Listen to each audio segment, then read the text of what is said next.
significantly. iMlango has been no exception to that, and we want to commend everybody for the response work that's taken place and recognise that inevitably things have not gone the way anyone would have anticipated. So that's the kind of the big framing and context and caveat for this whole study, is that we have all been operating in an unanticipated environment.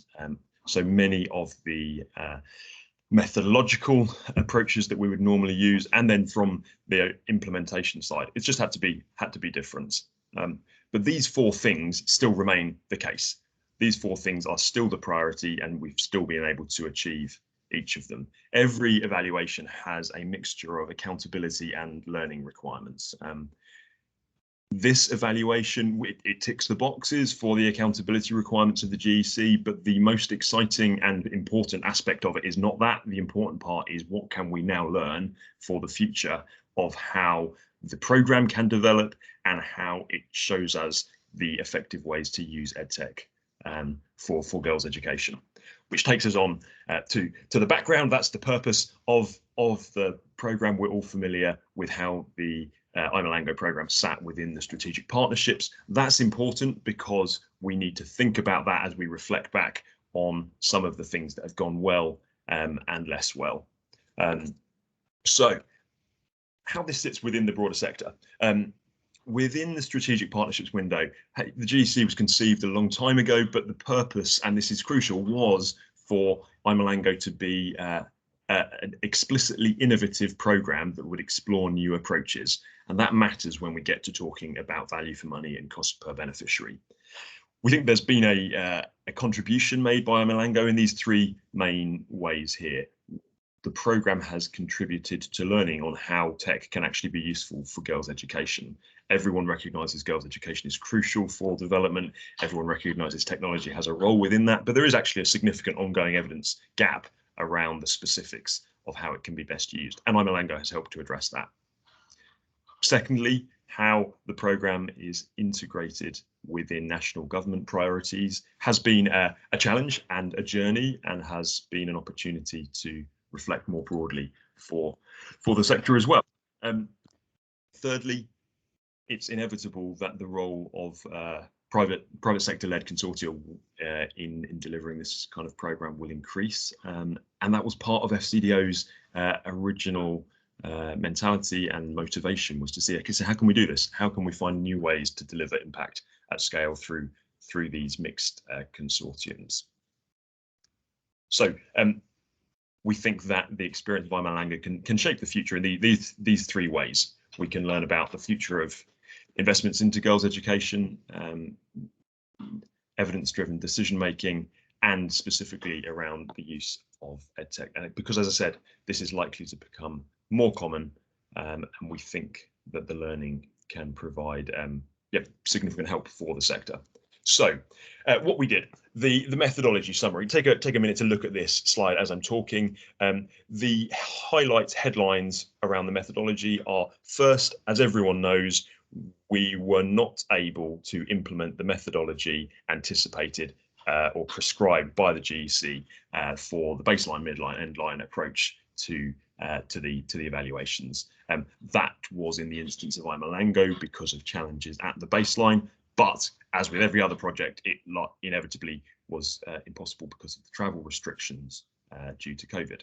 So we adopted a different approach based on these different data sources. We triangulated a lot of data, and we were still able to do a lot of interviews over the phone in different ways, and then took the administrative data, project documents, and the significant amount of data that had been collected by Avanti, Wiz, and others as well. But what it meant was it was completely impossible, as agreed at the outset of this study, to do any kind of large-scale learning assessments, EGMA type assessment. In the context of iMlango, that wouldn't have been valuable anyway, because it didn't happen at the baseline in the manner that had been intended, but it's worth stating nevertheless. So that means that everything that follows in the analysis is should be held slightly lighter, more lightly than were it the anticipated, established, originally planned methods. a lot of it is based on student and teacher and stakeholder perspectives and their perception of the programme, which is very valuable, just needs to be interpreted with that in mind. Okay, so Becky, we'll pass over to my colleague Becky now, who's been involved throughout the programme, and she will throughout the evaluation, and she'll lead us through the next two sections of the analysis. Becky, I've still got control of the slides, so if you just let me know when you want me to go to the next one. Great, thanks, Dave. I'm okay sound-wise. Yep, perfect. Great. Perfect. Great. So as David's mentioned, we're going to focus on firstly the impact of iMlango project activities, so specifically learning transition, and then the project's response to the COVID-19 school closures. So looking first at the impact on learning, and specifically literacy and numeracy, which were two focuses of the project. The Endline evaluation provided self-reported evidence of learning gains. So girls, you can see from the graph there, 75% of the students, which were all girls, stated that they were comparatively doing better than the last school year. And interestingly, there appeared to be a consistent discussion amongst teachers of girls having experienced a greater impact than boys during the project. Now, this wasn't always that girls were now out achieving boys, but rather that the project had improved their learning outcomes more significantly. So that was a finding that sort of came across from the interviews. It's worth stating that these self-reported learning gains differ slightly from the KCPE data, which we looked at, which is the next slide, please, Dave. So you can see here that it didn't directly triangulate necessarily, and that the KCPE results showed significant variation across the 4 counties. Macquarie County, the average of iMlango schools there seems to be significantly higher than the other 3 counties. This is potentially due to the more sort of peri-urban status of schools in that county. And then in terms of the other 3 counties, Kilifi seems to have increased the most across both subjects, both maths on the left and English on the right. And slightly mixed results for other counties, particularly Western Gishu, which showed an overall decline in both subject areas. So you can see here that there is a slight difference in the self-reported data to the KCPE data, which is understandable. It's a different type of data, it's a different type of result, but it's worth bearing in mind. Secondly then, looking at the impact of technology on learning, it was really cited across all of the data really as a major contributing factor to learning outcomes. In 3 particular areas, I'd say. So the contribution of the online content, both the MathsWhiz tutor and the Longhorn reading content, was really positively perceived as impacting on subject performance. Also, the access to computer labs and generally being online was really shown to impact on students' motivation and enjoyment of learning. This was, I think, particularly striking since computer labs have been accessible at the schools for several years now, and so after this amount of time, for still that to be quite a significant finding was really encouraging. And thirdly, there was mentions, particularly amongst staff and other stakeholders like Ministry of Education officials, that there were real benefits of students being digitally literate and having that access, having that learning on ICT, and that really sort of aligned with the MOE agenda particularly, which was an interesting finding. Moving on then to teaching quality and school governance. Overall, there were some really positive attitudes towards teaching and improvements in teaching. 2 particularly, that teaching had become more student-centred and had positively contributed towards gender equality in the classroom. The ICT, I think, was a real facilitating factor of this. Teachers mentioned that it made their lessons more efficient, easier to teach occasionally. They enjoyed accessing the content, and also being able to use whole class teaching methods like projectors was also a positive contribution. And the introduction of continued professional development, so training courses, face-to-face training, those kind of things were cited as a real positive aspect for teaching, particularly training focused on learner-centred teaching and on the uptake of ICT, support for teachers in integrating ICT into their lessons. The second part of this was school management as well. Oh, just back on, thanks Dave. In general, the provision of digital learning and attendance data was somewhat found to impact decision making amongst school management figures. Some head teachers were citing the way in which they'd responded to that data, for example, adapting timetables or following up on absenteeism amongst certain students. There was a smaller theme as well that it facilitated exams and exam submission. So generally, again, ICT was seen there to kind of facilitate school management processes. Yeah, great. Looking at attendance then, generally there seemed to be improved attendance, both amongst self-reported data. I think 61% of students stated that they never miss school in a week. And there was sort of positive discussion amongst staff about improved attendance. And looking specifically here, as we have on the slide, Squid data showed on average the percentage of school attendance has improved from 2018 to 2021. Particularly noticeable was the improvement between first term of 2020 and first term of 2021. So since coming back after school closures, there's been quite a significant improvement in attendance, which was an interesting finding. Looking then on the next slide, please. Thank you. Transition as well. Now, as Dave already mentioned, we weren't able to do cohort tracking or measure that transition from a group across to secondary school. However, we were able to look at aspiration secondary school, and this was really high. You can see there, 99.5% want to progress after the current year. 100% of Standard 8 students want to enter secondary school. So that was a really high aspiration to continue. And parental support was a real driver for that. There appeared to be good support to carry on after primary school. Great, next slide, please. I think life skills was one of the areas that were really showed really positive findings. Students cited improved confidence and self-esteem, and this was really heavily linked to the girls' clubs.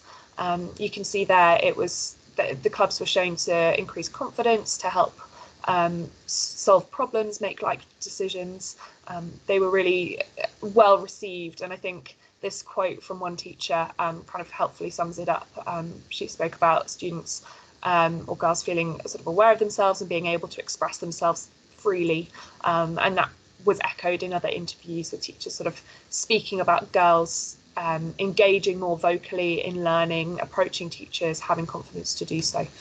So there was an overall real sort of specific positive attitude towards the girls' clubs amongst the participants. And finally, findings related to the project's response to COVID-19. So there was an iMlango app that was developed. There was use of WhatsApp groups and distribution of learning materials, amongst other activities.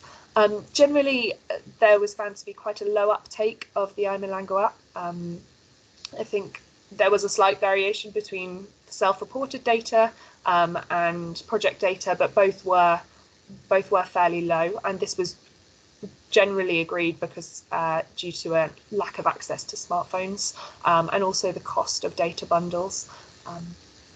And so, yeah, you can see the graph on the left there. fairly clear that access issues were the main problem with learning or accessing the app. However, there was, amongst those who did use the app, there was useful feedback, there was positive feedback, particularly on the far right there, on the impact of learning. It was shown to be helpful in that regard. So if it weren't for the access issues, it was a helpful resource, but the reach of the app wasn't perhaps as wide-reaching as would have been hoped for. So those are the key sort of headline findings related to learning and transition. And secondly, then moving on to barriers to learning and transition, which we'll touch on briefly. So first of all, we will look at learning outcomes.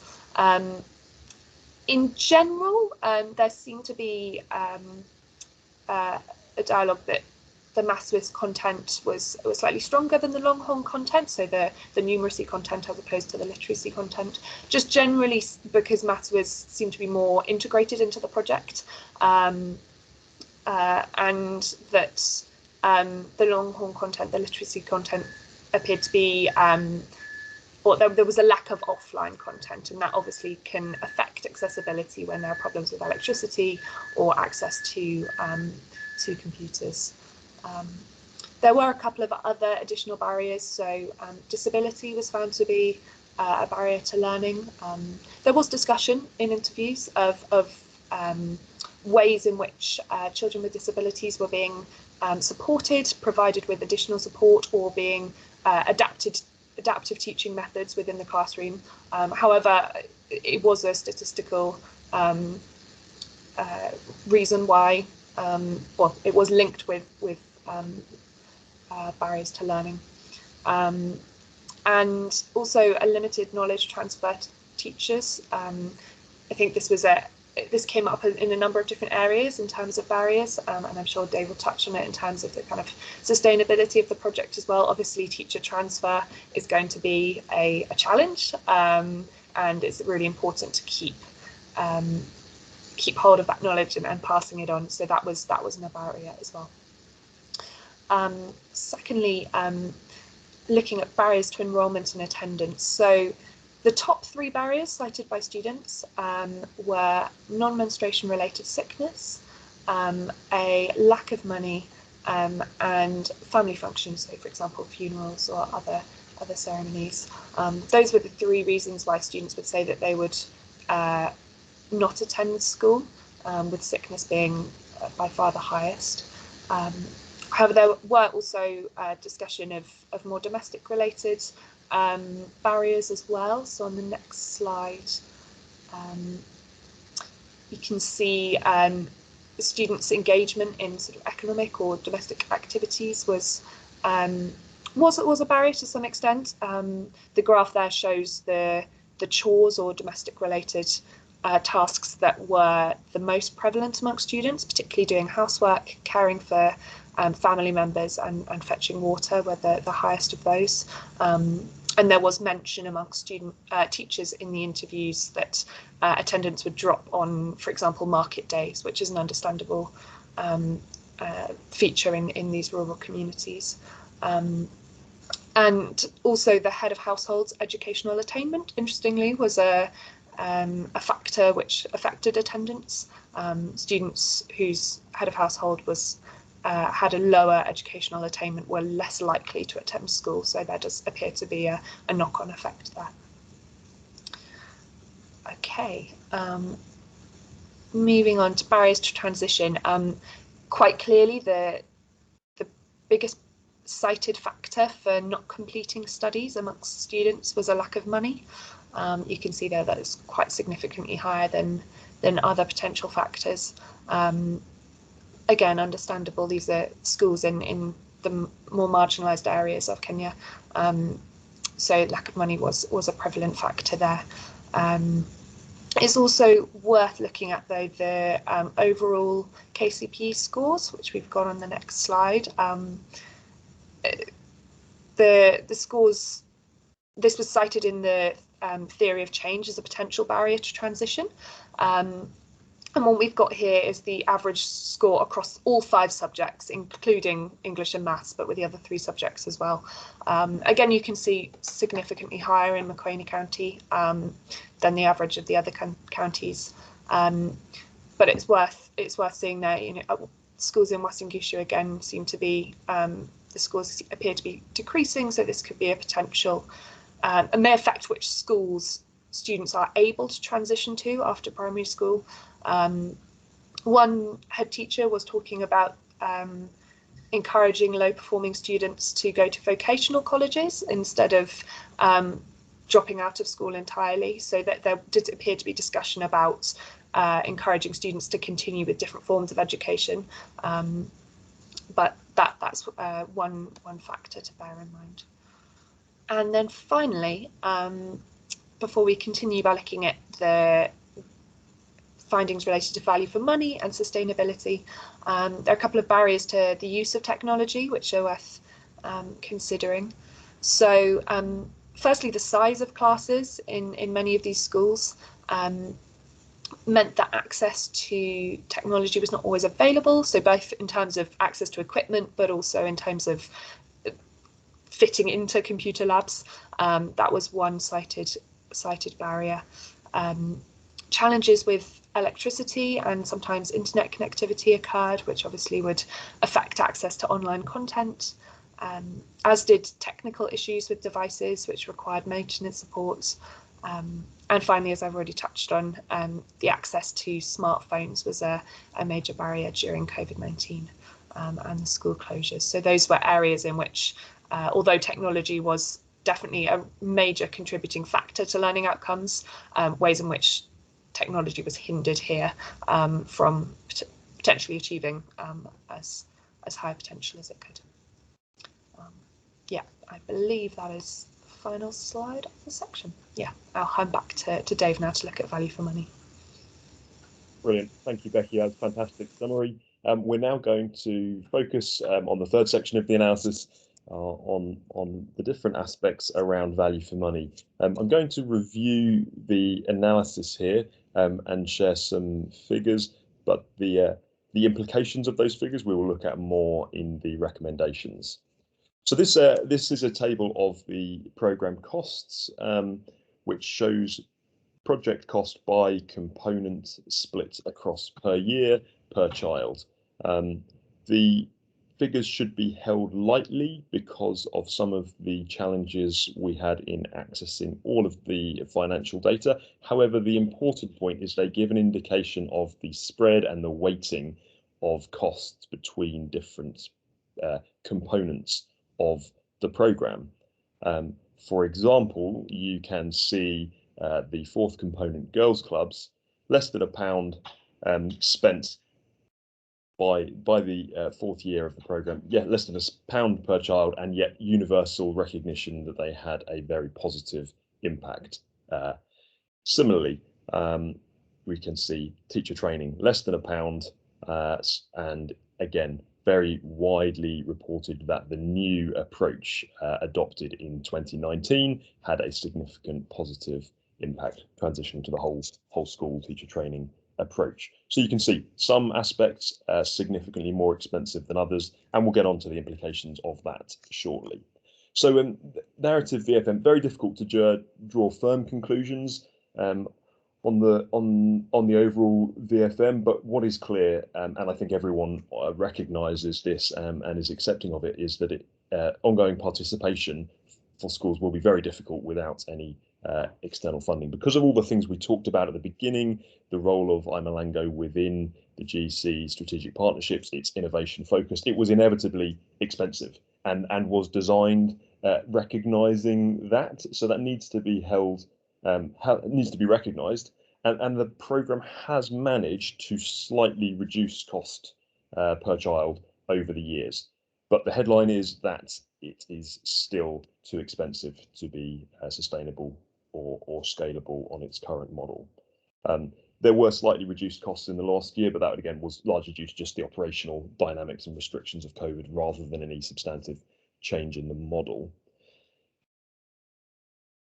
The headline here is that the unique selling points of iMlango iMlango around personalized learning, connectivity, the real-time data, they're expensive. And there may well be things that the project could have done earlier to reduce that, and certainly can as we look to the future. So by project component now, briefly, it's worth looking at it per component. As I've already talked about, the second one there is a nice example. Girls clubs and the teacher training. Consistent positive feedback, very likely to be good value for money. Others, unsurprisingly, with a perception-based analysis like this, there were a range of perspectives around the efficacy of the hardware, the human resources, the field staff, and the learning contents. But as has already been noted, recognition that it was the numeracy content which was more effective and more embedded within the program than the literacy content. So looking to the future and thinking about the 4Es and the DAC framework and pulling those together, it's clear that the efficiency of iMlango will be increased by having a substantively reworked approach. This needs to be far more streamlined, fewer partners, better accountability structures, and ultimately it needs to lead to a significant reduction in cost per child. The effectiveness is clear. There has been some impact, it would seem, on learning outcomes, particularly for girls, but there is something built into the model which requires it to scale, and that's going to be very difficult without reworking the model. It's clearly aligned with national priorities and should be commended for that, both in the way the project was conceived, but also in the way that, particularly in recent years, significant efforts have been made to align with Kenyan government priorities. However, sustainability, we'll talk more in a minute, finance is clearly the key determining factor going forward. So now moving on to those things, sustainability and scalability. Let's have a look at what the analysis found here. Girls clubs, very positive. Shift in parental and community attitude, positive feedback on teacher training, and specifically recognition that technology does, in the way it was used, enhance the learner engagement. But big challenges remain. More than 50% of schools said they needed more time and effort to engage with the ministry. There was a big shift made in 2019, but more could have been done earlier to really embed with the ministry, recognizing it takes time to build relationships and establish rhythms that are going to actually help the project to be transferred and embedded within the national priorities. As already mentioned, the shift in teacher training approach should be commended and reflects the adaptive nature of the program, so that's very positive. There are big challenges up ahead, as everyone is aware. The hardware will be very difficult to maintain, and the connectivity will be expensive as well. So COVID-19 sustainability, as we've said already, this was an emergency response context. No one could have anticipated it, and it led to significant challenges.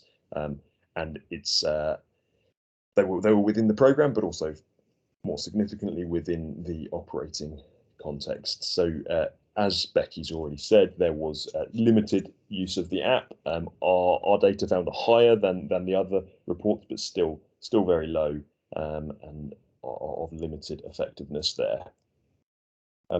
However, it was noteworthy that the kind of pre-existing digital literacy of the children meant most of them, they did report finding it easier to access online content. Those of them that could access the online content said actually this was easier. We were more comfortable because we had used the technology before. However, just big challenges.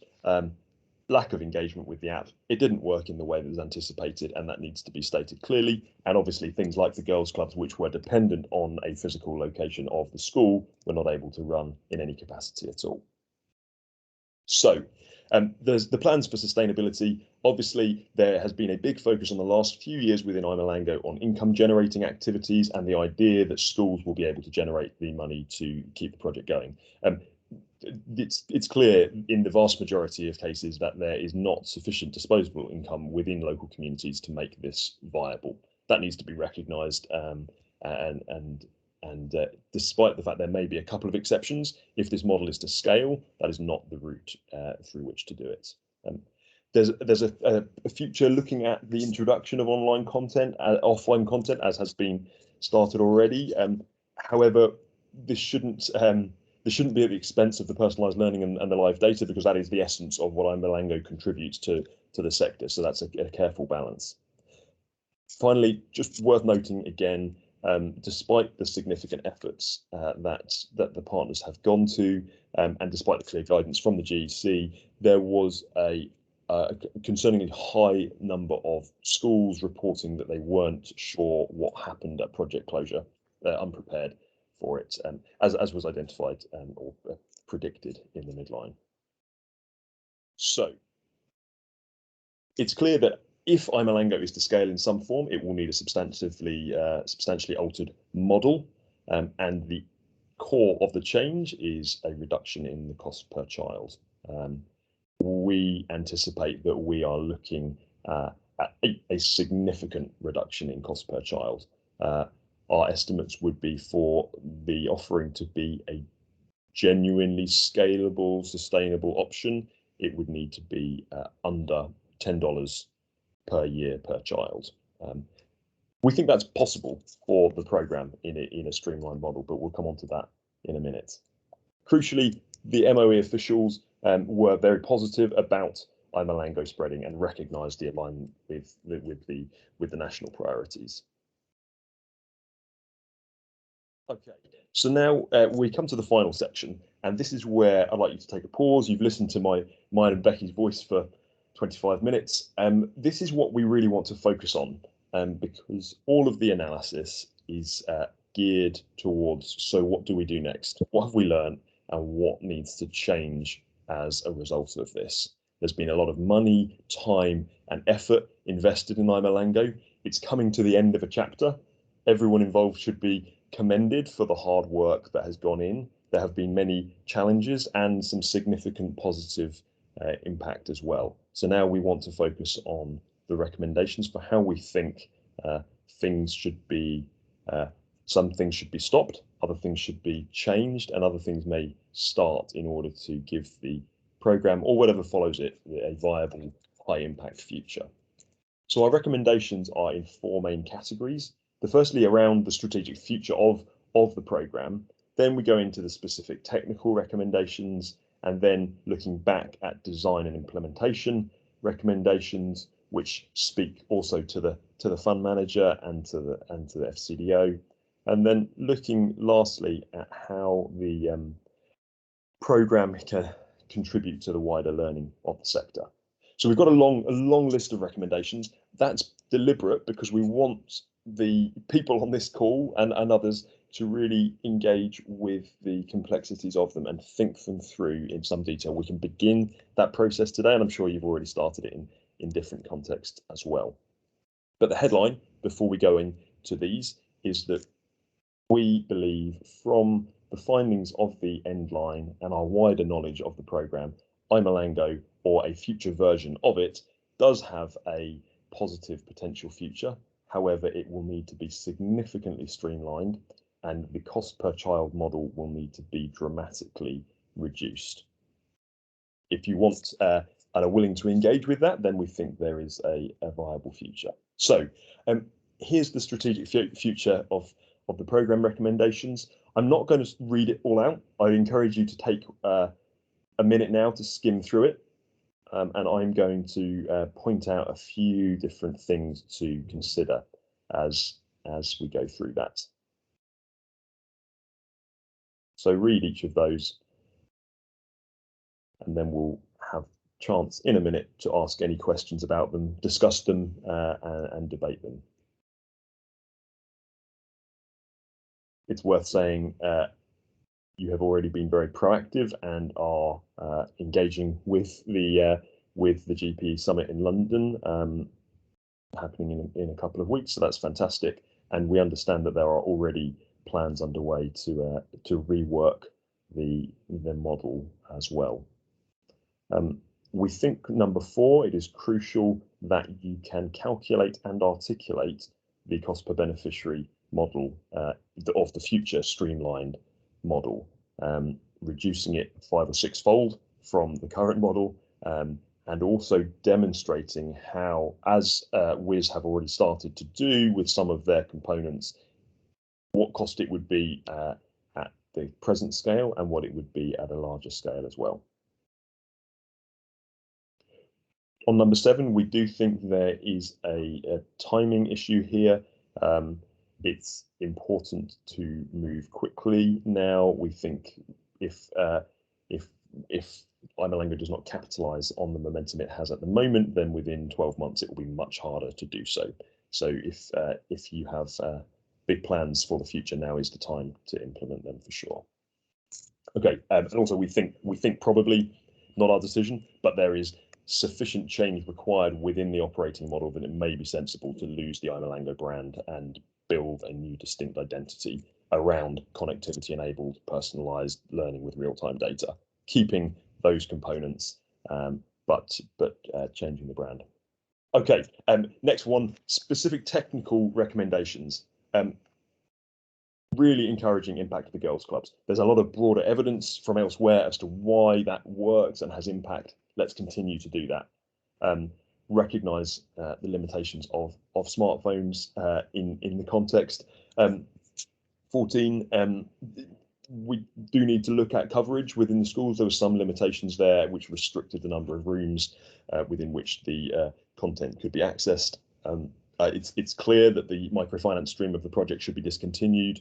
That was not a viable or appropriate intervention for the context. We think, lastly, on 19, that the program needs, for an EdTech program, it was surprising how hard it was to track the beneficiaries. And that's a core part of project management and a part of your accounting. And so I think it's worth building the system that can track beneficiaries more effectively and accurately. Okay, design and implementation. These are looking back, and it's worth looking back in order to shape the future. But what we could see, and I think is uncontroversial, is that a more adaptive program design would have helped. A simpler design as well, whilst it was built into the program to have an experimental focus. In hindsight, it would have been sensible to have a smaller number of experimental components within iMlango.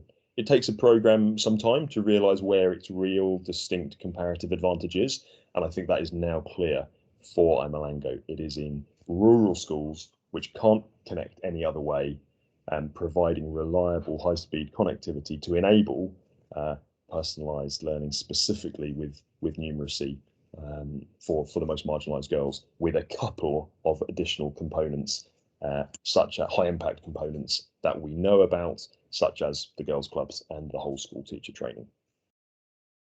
Okay. Finally, the wider sector. Now, I'm aware this doesn't necessarily align with everybody so easily, but when we're looking more broadly at what's happening within the education landscape in low-income countries, what's happening within education technology and building evidence for that, it's clear there is significant learning from iMlango, and the fund manager, the FCDO, should be cognizant of. When building future evaluation frameworks, there is a real opportunity to engage with the potential of technology, i.e. the real-time data within evaluation design.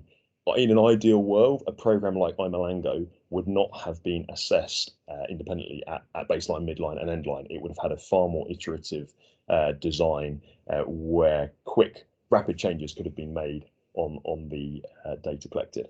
That's learning for the future. There is a real contribution for the program to make in terms of sharing thought leadership. That doesn't mean just sharing successes. That means sharing the learning of what's worked, why, what would we do differently in future. And we would encourage the project to share those and actively demonstrate confidence and maturity as a program by making those widely available, sharing mistakes as well as successes.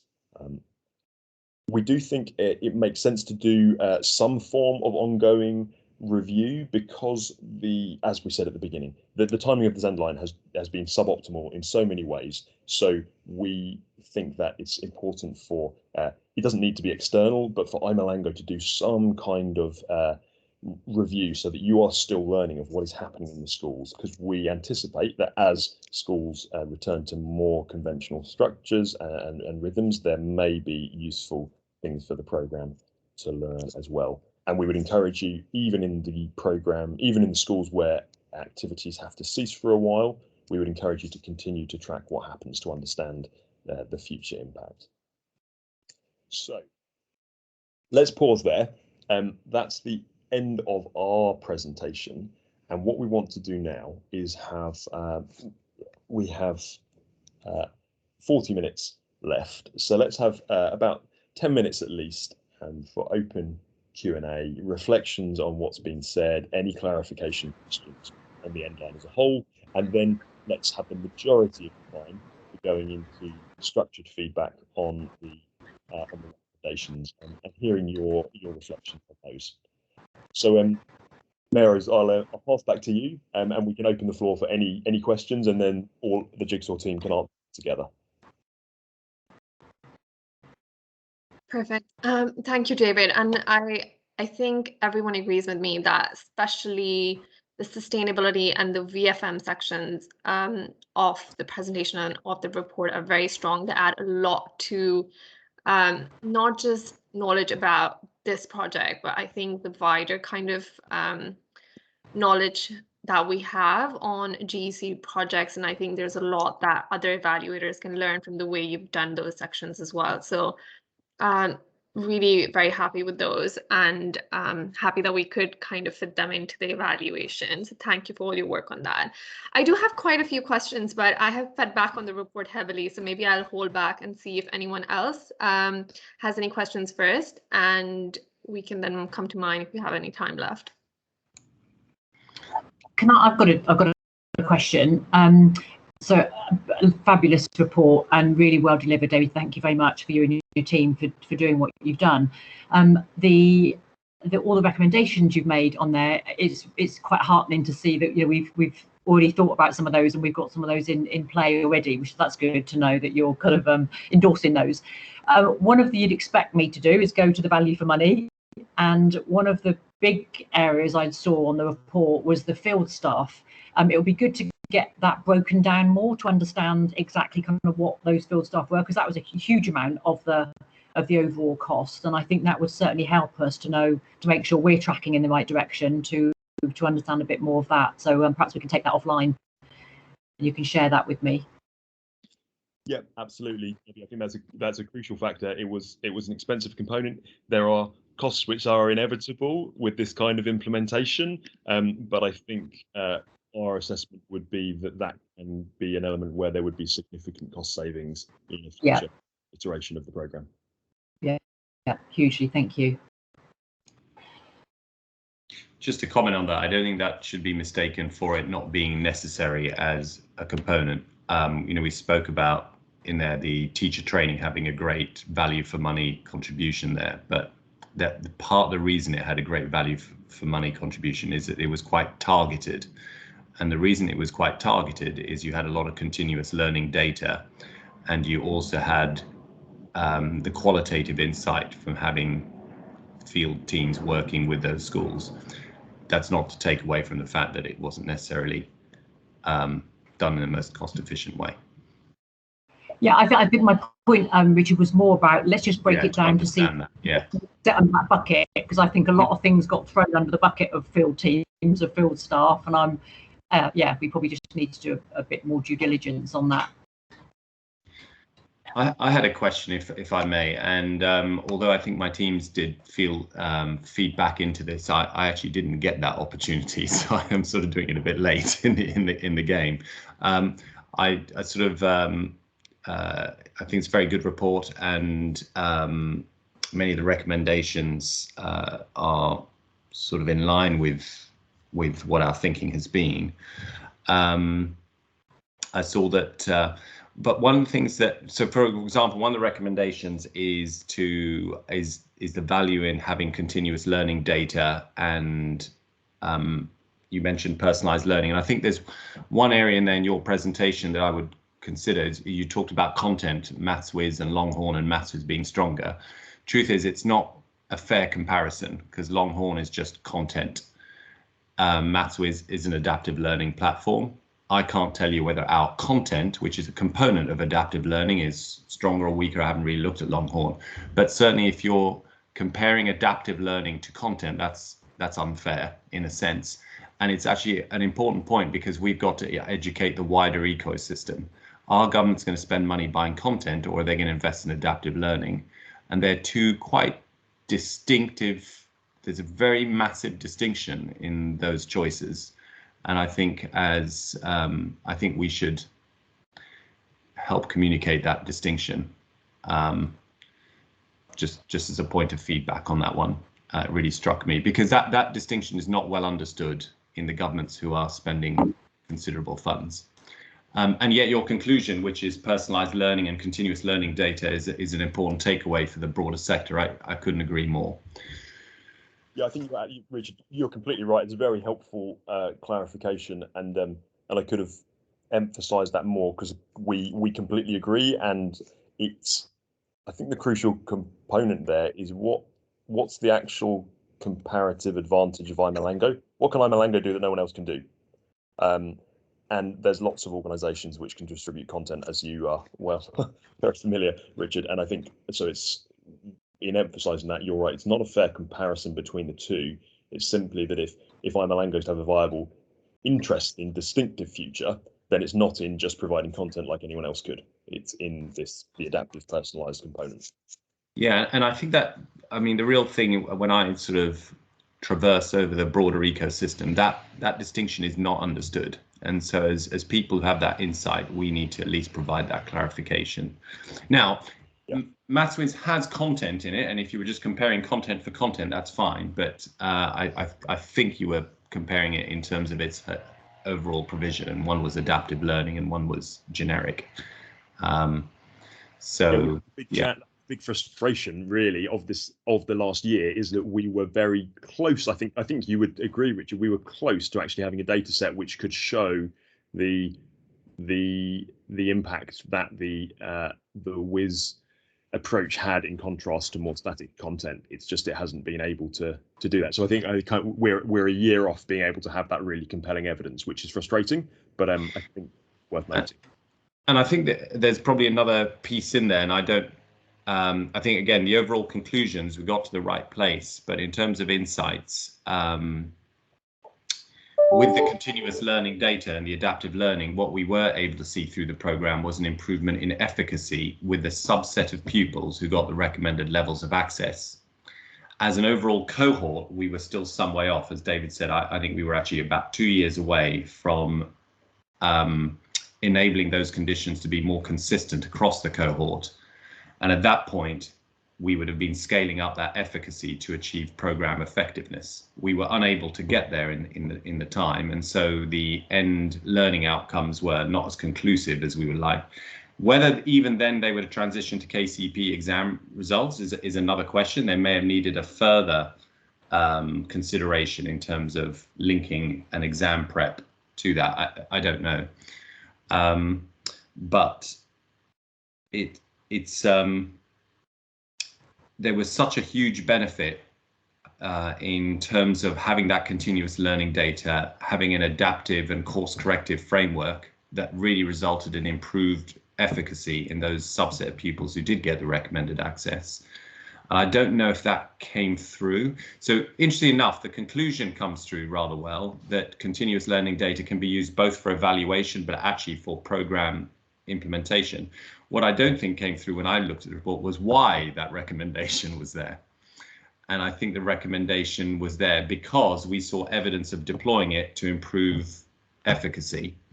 We were using those same capabilities to improve effectiveness, but frankly, then COVID came along and the program ended. So I don't know how we share that, and that may be separate pieces, and that's what you were talking about, David, is sharing those. There's only so much you can put in an end line, so you know, and so maybe those are separate reports that we could bring through. Yeah, and I don't think it needs to be a long report. I think, but that can be communicated in a pretty compelling, clear, and concise way. That element of the pathway. Yeah, I agree. It's a high priority.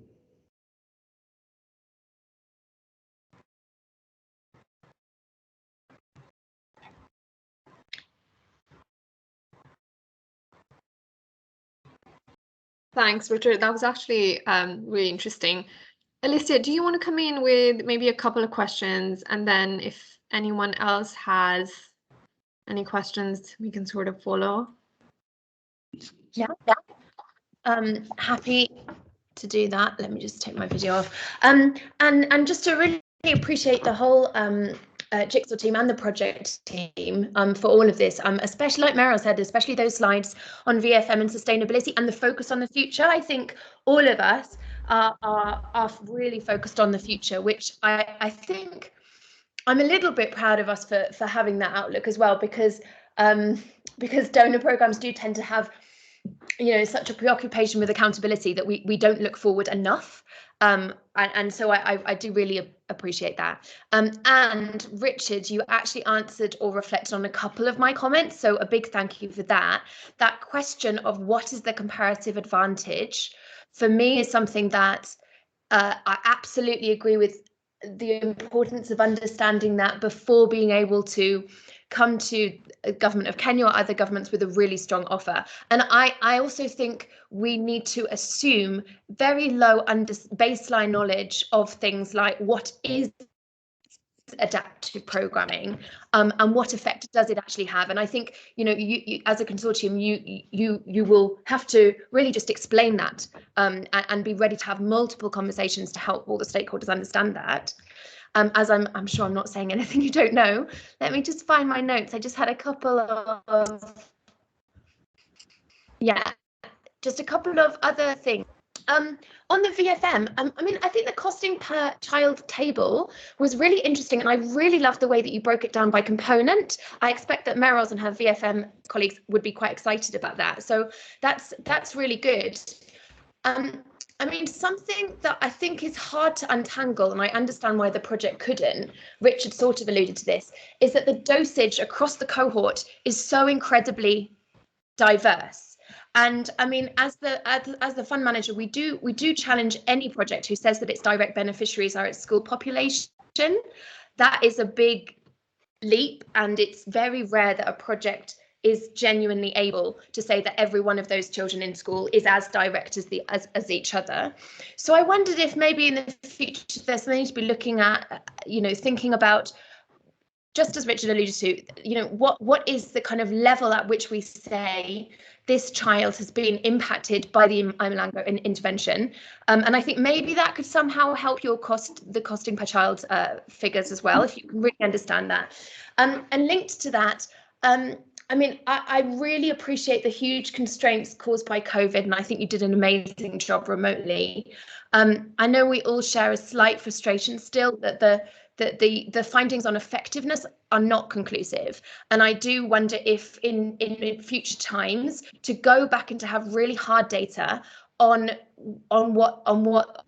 especially on learning. I think that governments will need it and ask for it. And I mean, when I was looking at that KCPE graph that showed how the KCPE and KCSE results have changed over time. Actually, it was just KCPE, wasn't it, for English and maths?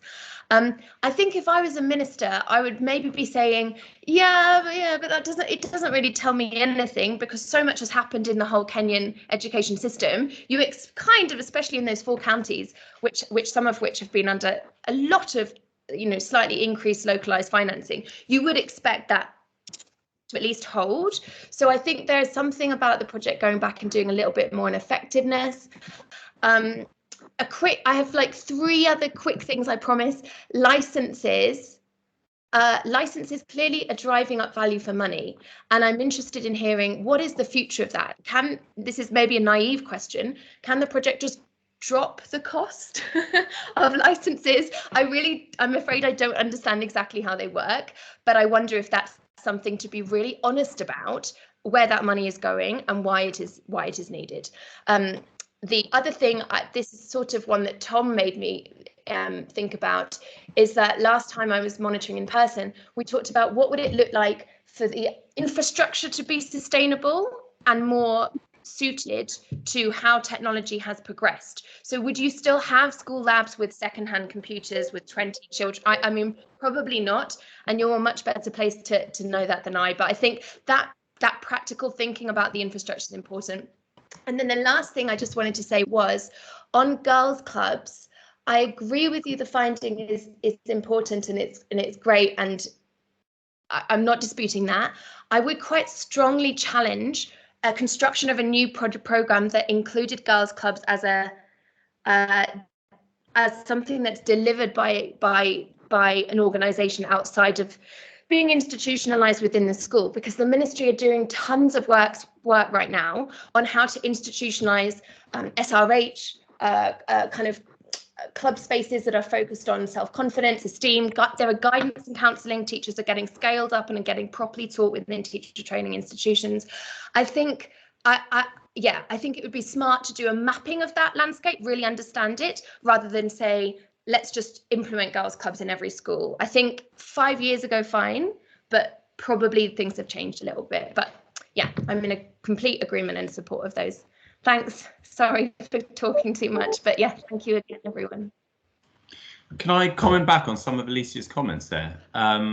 So I'm trying to remember the order of things, but I think that's a very interesting point. You talked about learning effectiveness of the project, and I think one thing that is worth taking away from the project, and certainly one that we took away internally and we have deployed in our engagements with other stakeholders, is over the period of the project, we were able to dramatically increase efficacy, at least on the math side, which is what we were measuring, because we were using a consistent measure, and the efficacy we were achieving in the early stages of the program compared to where they were pre-COVID was almost unrecognizable, thanks to that course correction process.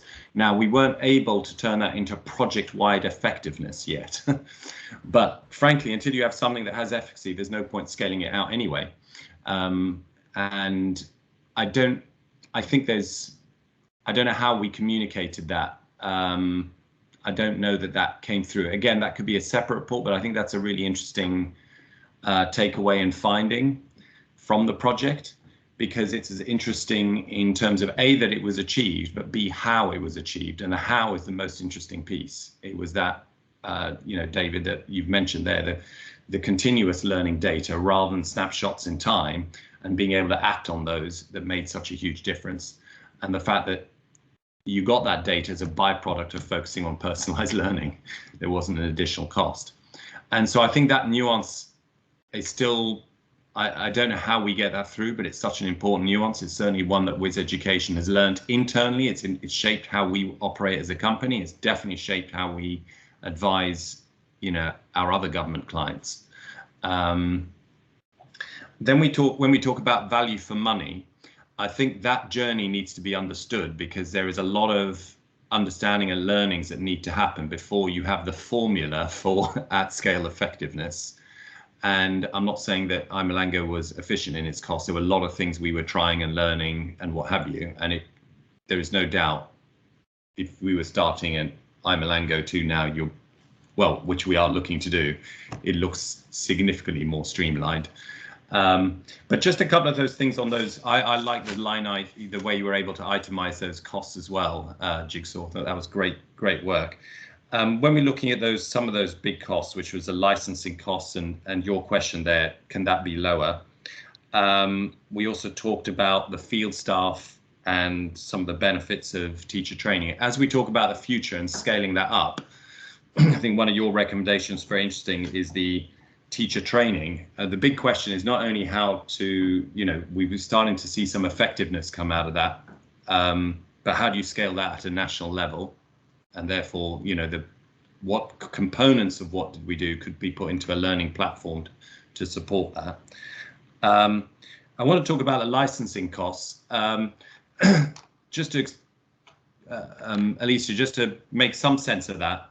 I mean, I don't think this speaks just to Wiz Education, but any sort of organisation that has within its portfolio a what they call a software as a service component, has a fairly large fixed cost, but a very low marginal cost. So the trick to getting that price down is scale.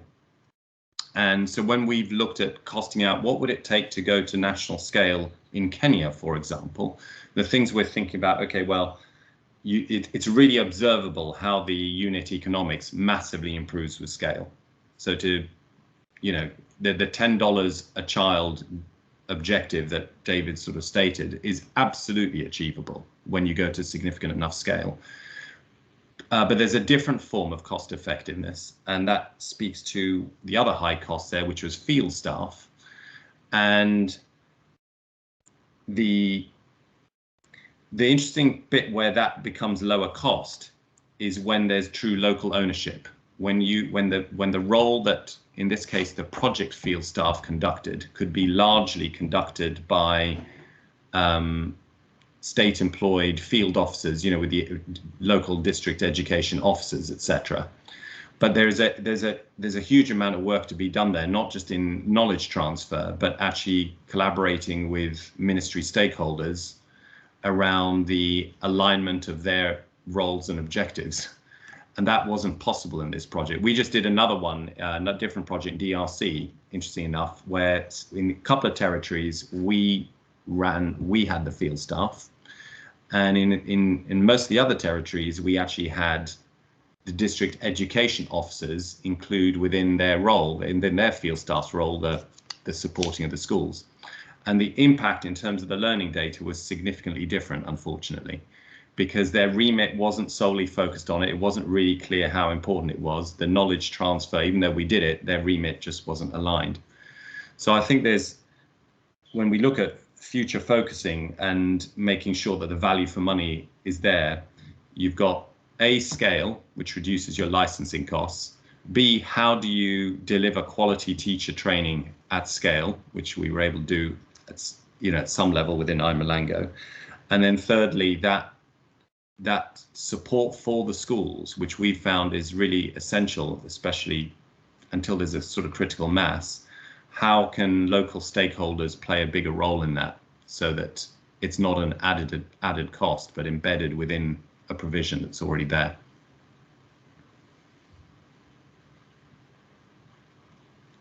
Alicia, I don't know if that was at all helpful, at least a couple of those things you asked.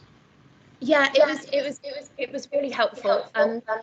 I think your point about nuance goes to the heart of how you frame the offer, to the how you, for a start, make it a model that is scalable and affordable, but also then that sort of second part of how you communicate it. And I take your point on efficacy and effectiveness, and I think all of that needs to be turned into a language or a way of framing it that really helps people understand and see that advantage. And then I was just typing a comment. I will say it instead. I know that the ministry are currently trying to reform the teacher training curriculum. So every new teacher who goes into those institutions, of which there are many, they're trying to reform that entire curriculum. And I wonder if, speaking to what you talked about around field officers, I wonder if it might be useful to use the Endline data to identify where did field officers add value and why, what specifically were they doing when they did, and then talk to the ministry about how you might be involved in conversations with KICD or whoever's in charge of reforming that curriculum, so that teachers then pick up the skills. And even if those teachers, imagine a national cohort of teachers with some of those skills that your field officers would be having. I mean, that would be an amazing achievement, especially if it could be sort of linked somehow to the project. That's exactly what we're imagining, Alicia, and we're working on that. It's exactly, we literally can visualize that. What a difference that would make. It was interesting how that as a comment, the way teacher training was done within iMlango. We started off by training them on how to deploy these technological capabilities. And over time, what you realize was some of the major barriers that were preventing learning from happening was actually subject matter expertise. And, when we did some informal tests on where the maths levels were of these teachers, they were they were really struggling on subject matter expertise.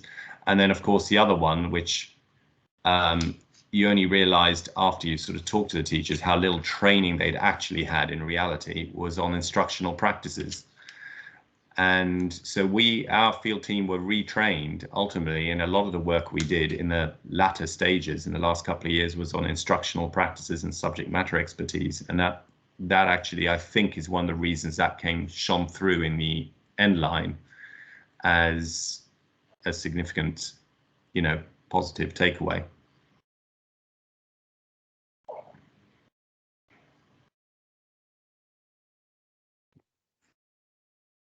I'm going to shut up now. It's a really rich conversation. This is exactly what we were hoping for. Alicia, I just wanted to reflect back very well. Absolutely, if we can that kind of momentum towards integrating the learning within what's actually going on more broadly, fantastic. On the VFM piece and the breakdown per school, we should give credit to Johnny, who's on this call, for all the work he did with that. And it's just worth noting. We're very happy, Alicia Ramirez. We can follow up with you if that table and the way we calculated it and the other ones in the report is useful for you. We can absolutely follow up. You will see there is a very extensive section on caveats and calculations and how we did it, because it's just quite difficult to do. But we thought, and also, like Richard said, it's suboptimal because you have to decide what degree of granularity you want to go to, and you've got 3 different types of intervention schools. That shouldn't happen in the future. For the purpose of VFM and figuring out how to track the project, consistent intervention across schools is really helpful. And so there's lots of challenges with it, but I do agree with you. It makes a really useful analytical tool for being able to say, okay, this and this costs less than this, and as long as it's held lightly, I think it can be really valuable. So yeah, Johnny and I can follow up with you if that'd be useful. Johnny, I don't know if you've got any additional reflections or things you wanted to highlight on that, but we can certainly do that, Mariz, with you and Alicia as well. Johnny, any reflections on that? Yeah, just to kind of echo what you said, that it should be taken lightly. There were a lot of limitations with it. Another limitation that you haven't mentioned was also, so we use yearly attendance figures and yearly project costs, and those years don't necessarily align. So the attendance figures are based on school academic years, and the project costs are based on project years, which I think are April to March. So it's not a completely accurate representation of costs, but it is kind of indicative of the level of expenditure on each component per year. So we thought that would be a useful addition to the report to include. Yeah, Dave, I've got a question for you. In one of your recommendations was to streamline, potentially repackage. There's some good things to take away from iMlango. It should be continued in a revised way. And one of your recommendations is to make sure that action is taken quickly. What if any recommendations are there on that? What does that look like? Because as you know, as a group, we've kept a number of the schools going. The interesting thing, the early takeaway from that so far is that actually quite a lot of work would need to be done with the schools to get them back into the sort of good habits they had pre-COVID, if you like. COVID has really disrupted not only, obviously schooling during that period, but also a lot of the good practices that were starting to get embedded have got to be kind of re-established. They're not happening automatically. And so suddenly then the value of field staff comes into it again, an efficient form of it, and currently that's not in place. The automaticity of just resuming is an assumption that's flawed, as it turns out. So I'm just wondering, when you guys are recommending that action is taken quickly, have you guys sort of visualized how that happens? Because that's a question that's sort of flummoxing us at the moment. Yeah, sure. It's a thing we've reflected on a lot, and can offer some reflections, bearing in mind it's obviously outside our remit somewhat, but we obviously care a lot, and so therefore have got thoughts, and very happy to have a separate conversation with you and Tom and Debbie, Kevin, Henry, etc. on how that could be done. But some thoughts to be taken lightly are there. The momentum matters. The summit matters. Obviously, there is a need for a quick injection of cash, but the current funding challenge is potentially a blessing in disguise, heavy disguise for sure. But because if the money was all there immediately, the temptation would be to just continue in its current form.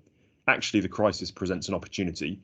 The model needs to change if it's really going to have impact on the global learning crisis and the particular education challenges in Kenya. It needs to be reworked. That means it needs big streamlining. That's the kind of feeling around potentially changing the brand, reducing the number of partners, reducing the number of components, radically reducing the cost model, etc.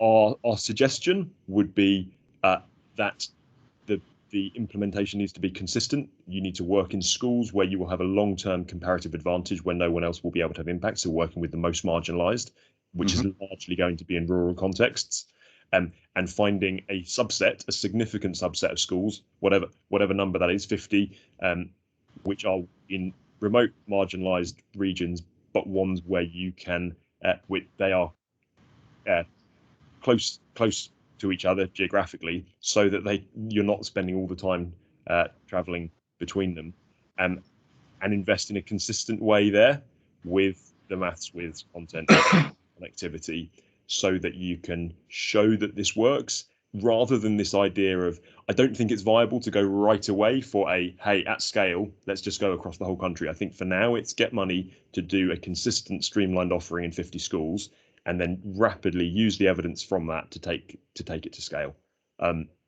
So yes, I know these things are easy to say and hard to do. Happy to explore it. We can have a half day together, whatever's best. We can just talk it all through, and if we can be useful with that, we're really happy to. We want this to work, and we know it's a pivotal moment. So there's some reflections. Finally, a sort of elephant in the room question, but one of your recommendations is that with an Avanti sort of, if in terms of continuity of iMlango itself, sort of do that and potentially bring other partners in as suppliers. Yeah.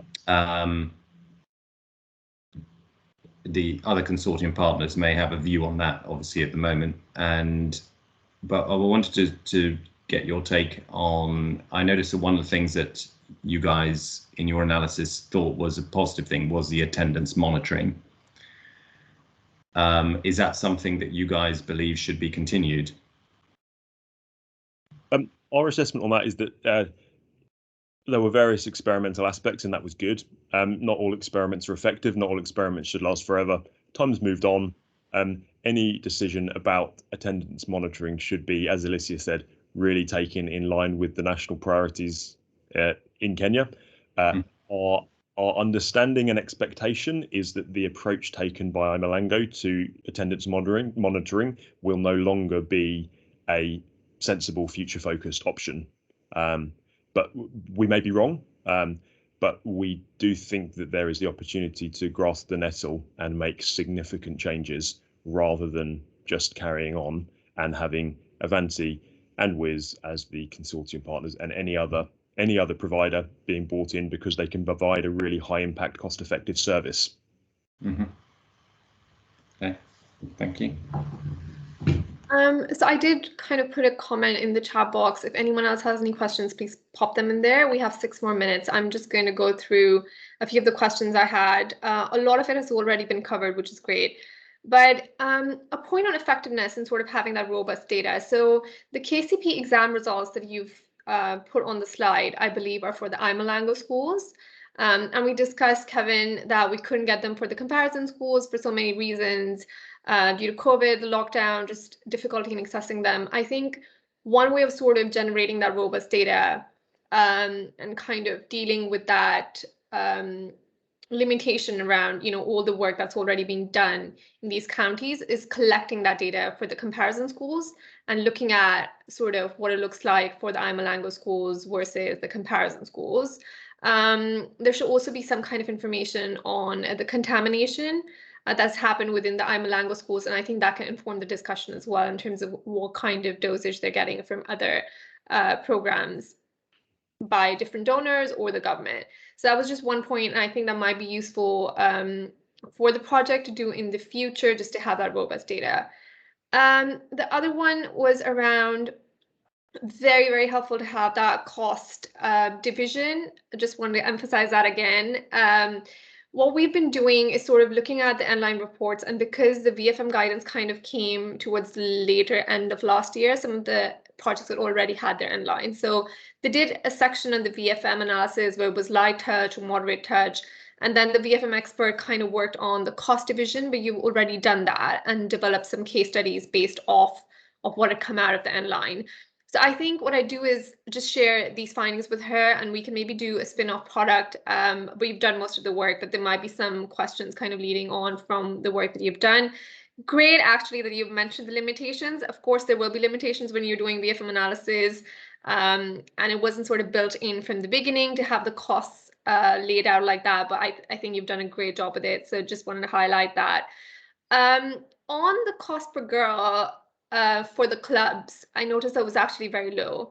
And I think it would be really helpful to kind of highlight how the project managed to keep it so low, because I have seen costs across other programs, GEC or non-GEC, and I think it would be just worth highlighting how they managed to keep it so low.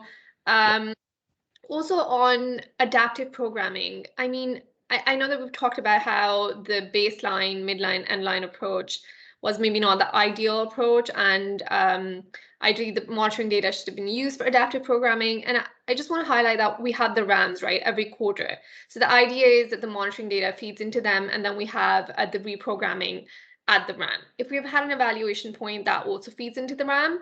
But if not, the RAM's the time to kind of use data from the project, the monitoring data, and sort of reprogram. So it would just be worth highlighting what were the limitations in kind of doing that or enabling that, and if that was already taking place. Sort of what were the challenges and limitations around that. And then the recommendations, David, you mentioned sort of the focus on remote rural regions. You've also kind of mentioned in your last comment why you put it in the recommendations, but I thought that was a really important recommendation. So I just wanted to highlight that, but it's great you've already explained it. Sorry, I was just rushing through, but those were kind of my general points, and the rest has already been covered. But overall, thank you so much for the presentation, all your work. Guys, how is this report supposed to be used? How do you see it? I mean, obviously we've read it internally. It helps internal stakeholders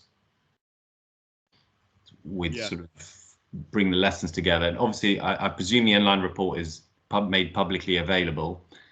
But in terms of how us as a set of stakeholders should use it, in your view, what does that look like? Do we share that with other stakeholders? Do we reference it when we're doing presentations? Well, when I read it, I just wasn't sure what to do with it, if you know what I mean, aside from obviously for internal learnings. Sorry if that's a really daft question, by the way. Not in the slightest. I'm conscious we just have 2 minutes left. I'm sure others have it, but we will pick that up. So the summary is the Endline had quite a prescriptive structure because of the GEC accountability requirements. What we are working on at the moment is a more accessible summary of the learning, which Becky and I and a couple of others are working on. And we've got a couple of questions about how that can be of most use. But the understanding is that that would be the thing that you would be more likely to want to share, because it's more accessible, and people might actually read it.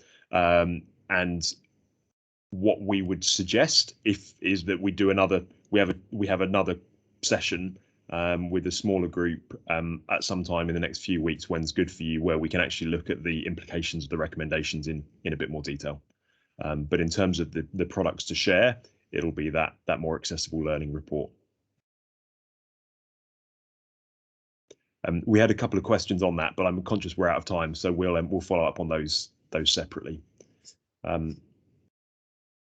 I just want to, I know we're out of time, but I just want to say thank you to all of you for the way we've engaged with this. It's got a lot of potential. It's really exciting. I'm really excited to see the next steps. I know it's been a big effort from a lot of people, and also just thanks to all the Jigsaw team for all the work that's gone into it. It's been really fulfilling and a large amount of work. So, and thanks Meros and Alicia for all the support throughout as well.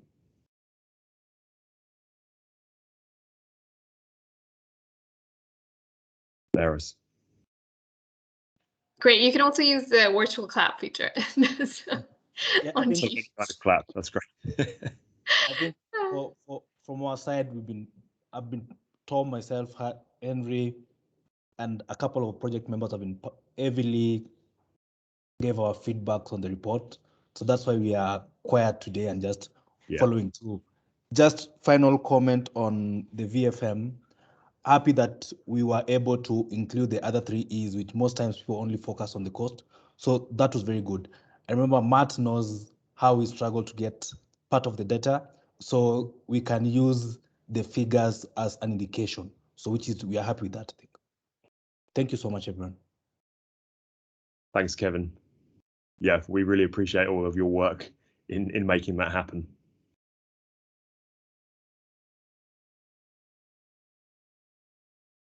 Great. Thanks all. I will stop recording now, and we can be in touch regarding the next steps sort of via email, but just a huge thank you, and thank you for making it interactive and for all your input. Brilliant. Thanks, Meros. We look forward to reconnecting soon. Thanks. All right. Have a good day, everybody. Thanks, Meros. Thanks everyone else. All the best. Bye. Bye-bye. Thanks, everyone.